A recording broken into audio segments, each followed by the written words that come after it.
Institution నుంచి ఇండస్ట్రీకి వచ్చేటప్పుడు ఇండస్ట్రీకి కావలసిన రిక్వైర్డ్ స్కిల్ సెట్ దొరకటం లేదు. There is a big skill gap between industry and institution. Skill development ఎలా చేయాలి, అసలు ఈ కారణాలన్నిటినీ విశ్లేషణ చేస్తూ ఏ విధంగా చేస్తే బెటరు విద్యా వ్యవస్థలో, మరి ముఖ్యంగా నేషనల్ ఎడ్యుకేషన్ పాలసీ అని చెప్తుంది. ఇటువంటి రకరకాల అంశాలని నాకున్న నాలెడ్జ్ మేరకు విశ్లేషణ చేసే ప్రయత్నం చేస్తాను.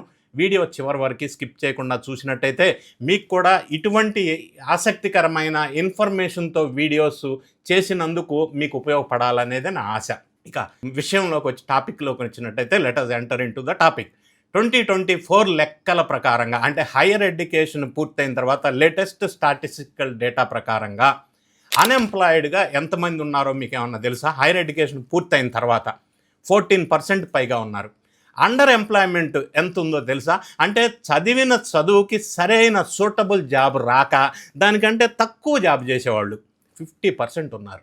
ఇంజనీరింగ్ కంప్లీట్ అయ్యి వాళ్ళకి సరైన సూటబుల్ జాబ్ లేక ఎంతమంది అన్ఎంప్లాయిడ్గా ఇండియాలో ఉన్నారో 2025 లెక్కల ప్రకారం 83% ఇంజనీరింగ్ స్టూడెంట్స్ సరైన జాబ్స్ లేక తిరుగుతూనే ఉన్నారు. ఏంటి పరిస్థితి?